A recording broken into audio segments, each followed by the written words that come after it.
Hey everyone, before we dive in, here's something really cool. You're listening to an episode created almost entirely by AI. From the script to the voice, this is part of the AI Takeover series by Blockchain DXB, where we explore what's possible when humans hand over the mic to machines. There's little to no human involvement, and that's what makes this episode so powerful. Welcome to the future of content creation. Let's get into it. This episode is powered by Amana, the region's first and fastest-growing regulated all-in-one trading and investing app. Whether you're looking to invest in U.S. stocks like Apple or Tesla, or MENA giants like Adinoc or Salik, Amana puts the financial market at your fingertips. You also get access to gold, foreign exchange, ETFs, futures, and commodities. With over 375 assets to choose from, they've got the largest crypto selection in the region. And listen, guys, if you want to build long-term wealth without thinking about it every day and want to automate your investing, just set your monthly budget, choose your preferred categories, and let Amana do the rest. No fees, no lockups, and 100% customizable. Even better, funding your account is frictionless, and funding your account is easier than ever. You can fund your account with Apple Pay, Google Pay, credit cards, instant bank deposits, and even your crypto wallet. No friction, no hassle. And if you get stuck, Amana offers 24/6 real human customer support and personalized sales assistance. Because you're part of the Blockchain DXB community, you get an exclusive offer. Register with the code BlockchainDXB and make at least one trade to receive a $100 trading bonus credited to your account the following month. So what are you waiting for? Download the Amana app now. The link and code are in the show notes. Next up, Blockchain DXB is proud to be the official media partner for one of the biggest blockchain events of the year, the Blockchain Futurist Conference. For the first time ever, North America's leading crypto event is heading to the United States, taking place at the iconic Guitar Hotel at Hard Rock in Hollywood, Florida. Alongside it is ETH Women, happening simultaneously. Expect multi-stage panels, NFT galleries, DeFi showcases, tech demos, metaverse experiences, and more, all under one roof. It's where the smartest minds in blockchain, crypto, and AI will converge. Get 25% off tickets by using the code DXB25. And yes, I'll be there with exclusive live coverage, behind-the-scenes interviews, and spotlight features on groundbreaking projects. Mark your calendars, November 5th and 6th, 2025. Visit futuristconference.com and use code DXB25. Link is in the show notes. Next up, Blockchain DXB has two more interesting partnership news to announce. First up, with Future Blockchain Summit and Fintech Surge 2025. Blockchain DXB is an official media partner of Future Blockchain Summit and Fintech Surge 2025. Future Blockchain Summit is one of the biggest and oldest blockchain summit taking place in Dubai, going back to almost a decade, 2017 to be precise. The event takes place between October 12th to 15th at Dubai Harbour. This is where blockchain meets fintech to redefine the future of finance. 250 plus world-class speakers, 1,200 plus investors, live demos, product launches, and the exclusive invite-only GITEX Digital Assets Forum, all under one roof. From Web3 pioneers to fintech leaders shaping payments, banking, insurtech, AI, and DeFi, this event brings the entire ecosystem together. Startups, this is your launchpad. Get in front of top VCs, accelerators, and industry leaders. For blockchain and fintech companies, this is where connections turn into partnerships and dreams turn into exits. Register today at futureblockchainsummit.com. Don't just watch the future unfold, own your space in it. Remember, Future Blockchain Summit and Fintech Surge 2025. The registration link is in the show notes below, and see you at Dubai Harbour. Second partnership news kicking off from today is with the leading Bitcoin event organizers on this planet. And this year, Bitcoin Asia is taking things to another level. Bitcoin Asia are hosting a massive gathering this August in Hong Kong, and Blockchain DXB is proud to be an official media partner of Bitcoin Asia 2025. Taking place this August in Hong Kong, Bitcoin Asia is the region's premier Bitcoin gathering, where builders, investors, and innovators meet. It's really an honor for Blockchain DXB to be associated with Bitcoin Asia. Now at this event, expect powerful keynotes, bold conversations, and a headlining session with none other than Eric Trump. He will be sharing his vision for Bitcoin's long-term potential, its role in global finance, and Asia's massive impact on adoption, and a lot more. So listen up, guys. From infrastructure to regulation, privacy tools to lightning development, Bitcoin Asia connects global Bitcoin communities and drives innovation across cultures and markets. And as part of this partnership, you can register for the Bitcoin Asia using the code DXB. All the details are in the show notes below. If Bitcoin's in your blood, this is your event. So, register today at asia.btc and don't forget to use code DXB for 10% off your tickets. Bitcoin Asia 2025, Hong Kong is calling. Be part of the future of Bitcoin.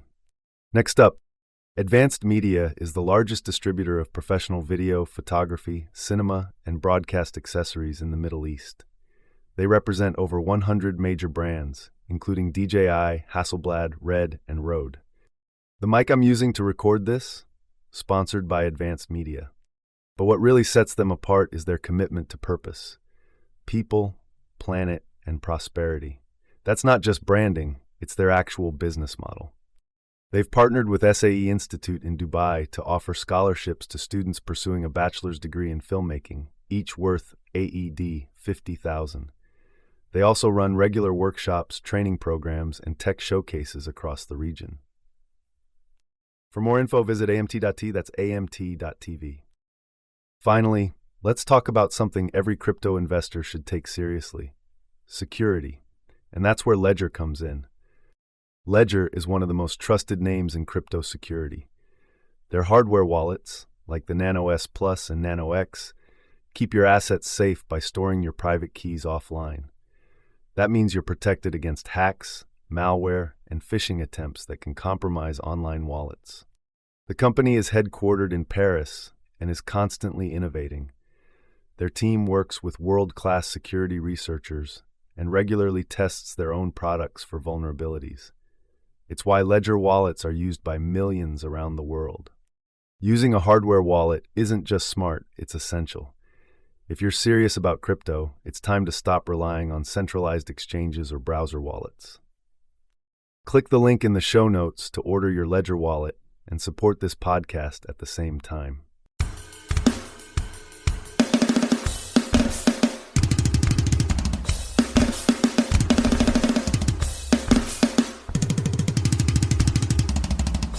Okay, let's just dive right in. If you've been watching the crypto markets at all lately, you know the vibe is. Well, it's less to the moon and a lot more find some shelter. Shelter in place is probably the right phrase. Yeah, exactly. We are deep in a state of what the industry calls extreme fear. I was just looking at the Fear and Greed Index, and the reading is sitting at a pretty grim 17. 17. That is almost maxed out on the panic side of the scale. And that feeling, it's not just a vibe, right? It's showing up in the actual movement of money. Oh, absolutely. That sentiment is reflected profoundly in capital flows. I mean, the immediate pain point we're tracking, to put a real number on it for you, in just the last 24 hours, we've seen confirmed crypto ETF outflows of over $1 billion. $1 billion gone in a single day. It's just a stunning retreat. It's a huge number. So our mission today is to try and figure out, why is this capital exodus happening now? And maybe more importantly, what does the future of this market even look like with all this turbulence?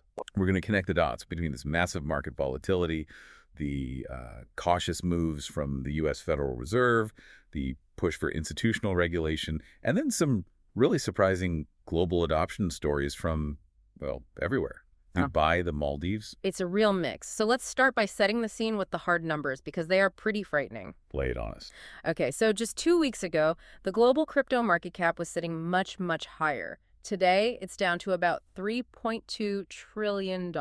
Which means? The devastating takeaway is that over $1 trillion has just been wiped off the market in 14 days. That's a staggering loss in such a short window. And this isn't just obscure tokens we're talking about. The big names are getting hit hard. Correct. When the tide goes out this fast, I mean, even the biggest ships are in trouble. Bitcoin is currently trading just under $92,000. Which still sounds massive, of course. But It is, but the critical detail is that it has dropped over 13% in just the last 7 days. And that specific fall, it has officially erased all the gains from the start of 2025. So you're back to where you started, financially, at the beginning of the year. Back to square one.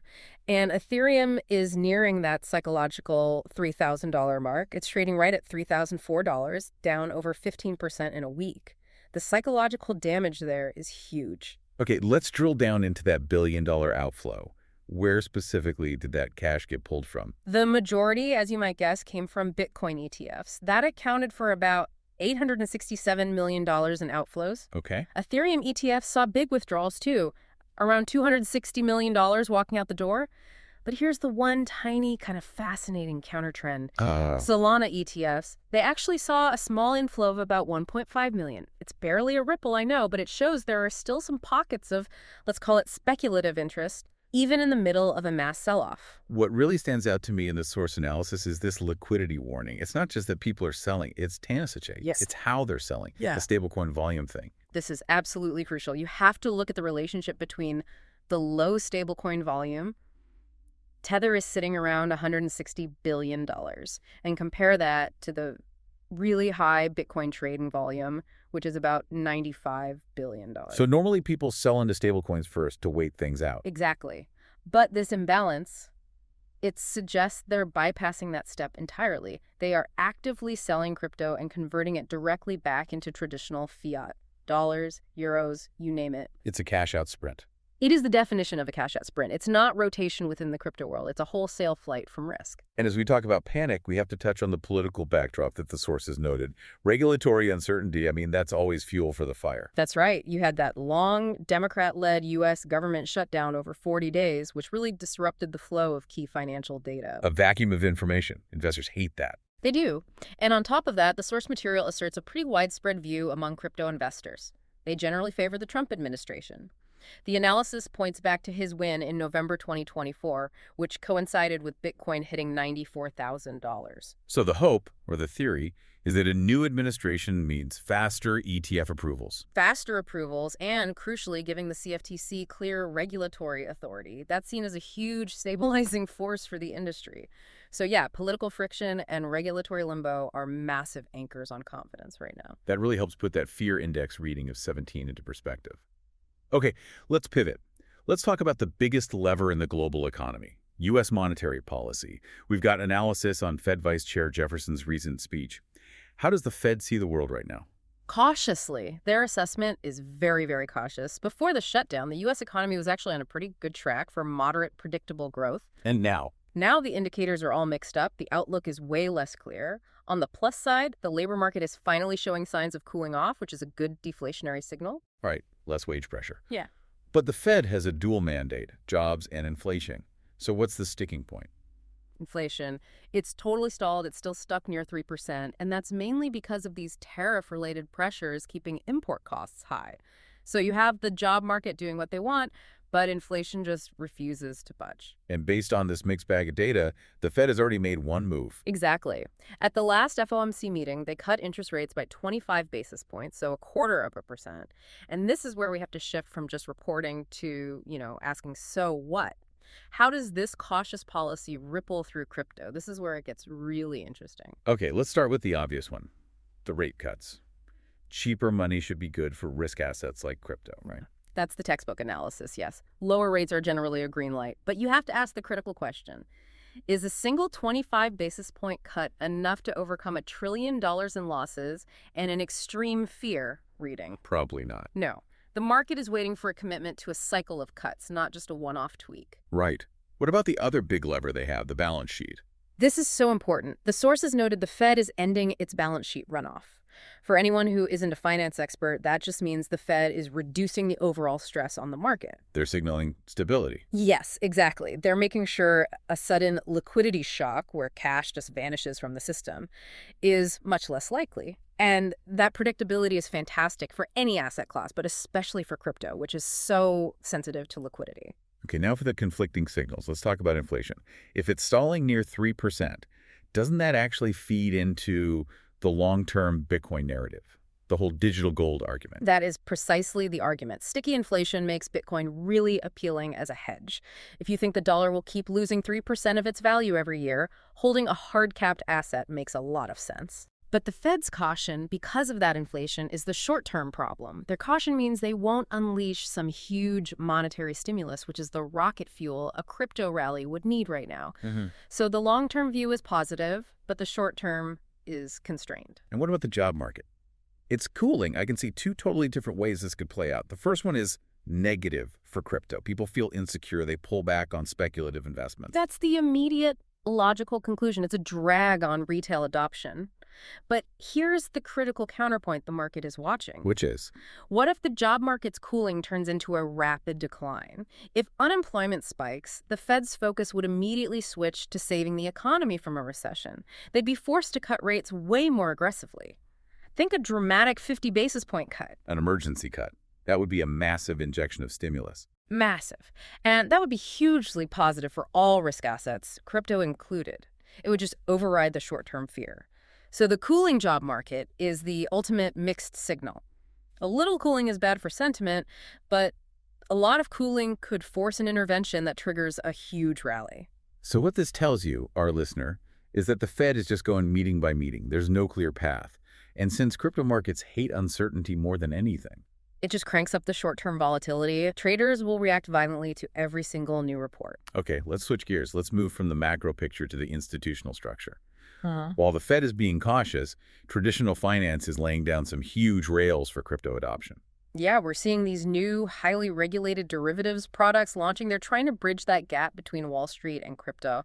First up is the CBOE in the U.S. The Chicago Board Options Exchange. What are they doing? They're launching Bitcoin and Ethereum continuous futures on December 15th. This is designed specifically for professional investors. The continuous part means it offers long-term regulated exposure without the headache of managing expiring contracts every few months. So it's a long-term tool for money managers, not a quick speculative bet. Exactly. It makes crypto futures feel much more like traditional, predictable commodities. It's about integrating it into the existing financial framework. And the U.S. isn't alone here. Singapore's right there with them. Almost simultaneously, Singapore's SGX Derivatives is launching its own Bitcoin and Ethereum perpetual futures on November 24th. The mechanism is similar, no expiry date, using trusted CoinDesk indices for pricing. What's the key detail there? The backing. You have major players like DBS Bank and OKX supporting this. That's huge for legitimacy and trust. They're trying to bring proper margining, clearing, and safety to a product that has mostly lived on unregulated offshore platforms. This immediately brings up the big question, right?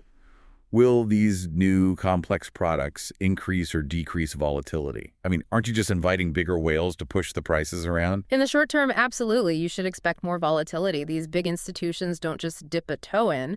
They come in with sophisticated strategies, huge hedging operations, arbitrage algorithms. It can cause some sharp initial price moves. But the long-term goal is the opposite. This is where regulation changes the game. Absolutely. The long-term impact of a properly regulated environment with rules, clearinghouses, safety requirements should eventually make Bitcoin significantly more stable.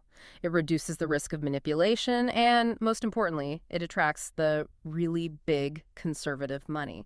Pension funds, endowments, the players who couldn't touch crypto before because of compliance rules. Okay, let's zoom out to the health of the sector itself, because we have two stories here that are just completely at odds with each other, a real high-low contrast. First, some sad news about a piece of foundational infrastructure.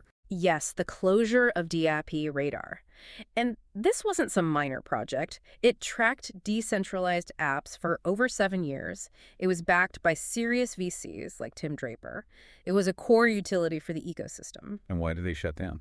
They said it very plainly. The company is no longer financially sustainable. And while there are alternatives like State of the Dapps, the fact that a foundational, long-running platform that tracked the entire ecosystem just couldn't make it work, it really highlights the financial fragility of the infrastructure layer. So contrast that fragility, that grassroots failure, with the sheer ambition of this next story from the Maldives. Hyper-luxury real estate tokenization. It's an entirely different universe of money. This is a huge joint venture between Saudi Arabia's D Global and the Trump Organization. They're launching the world's first tokenized hotel development project, the Trump International Hotel in the Maldives. And the sources point out a really key detail about when this tokenization is happening. That's the innovation here. They're tokenizing it during development, not after it's built. They're using the blockchain to create a totally new investment model, giving investors access to equity right from the start. We're talking about 80 ultra-luxury villas expected to open by the end of 2028. It's a multi-billion-dollar bet on blockchain integration. That is the definition of high finance meeting cutting-edge tech. It just underscores that split you mentioned. It really does. On one hand, the basic tools helping developers navigate the space are failing financially. On the other, the world's biggest capital is using tokenization as the perfect vehicle for massive, multi-year construction projects. The infrastructure is fragile, but the capital applications seem limitless. And finally, one last piece of tech news. It's not directly crypto, but it shows how tile governance are intersecting in a really centralized way, this time out of Dubai. Dubai police are expanding their air radar system to fight road noise. It's a very clear application of AI and sensor tech for public order. It can accurately detect any vehicle that exceeds 90 decibels. And the penalty for that is? It's swift, and it's significant. A 2,000 dirham fine and 12 black points on your license. And the radar is so advanced, it can pick up noise from modified exhausts, unnecessary honking, even super loud car stereos. It's all part of their goal to be the cleanest and safest city. It's just so interesting to compare that kind of effective centralized enforcement with the often messy, decentralized governance we see in crypto. That's the perfect observation. You have DappRadar failing because the community couldn't sustain its infrastructure, and at the same time, a centralized authority in Dubai is deploying sophisticated AI to maintain a public, good, quiet roads with zero ambiguity. It brings the whole spectrum of tech governance into focus. So what does this all mean for you, the person just trying to keep up with this chaos? We are clearly in a short-term volatility storm. It's driven by institutional fear, those huge ETF outflows, and macro uncertainty from the Fed. The pain is very real. But underneath all that volatility, two really distinct structural trends are speeding up. First, the institutional rails are being laid down by major regulators in the US and Singapore. They are professionalizing the market. And second, adoption is still highly innovative and capital-intensive, like that Maldives project shows. The market is basically stabilizing structurally while panicking sentimentally. So here's a final thought for you to chew on as you digest all this. The closure of DappRadar, a foundational tool, it highlights this real fragility at the grassroots level of the crypto world.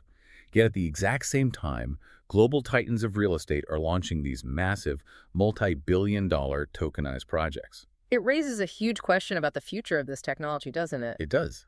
Does decentralized tech thrive best when it stays a grassroots, bottom-up movement? Or does it only truly succeed when it gets integrated into the highest tiers of global finance and capital? That dichotomy, fragility versus limitless capital, is the tension that's going to define the next decade for digital assets. It's something powerful for you to mull over as we all watch the market react to every little rate adjustment. Thanks for diving deep with us. We'll catch you on the next Deep Dive.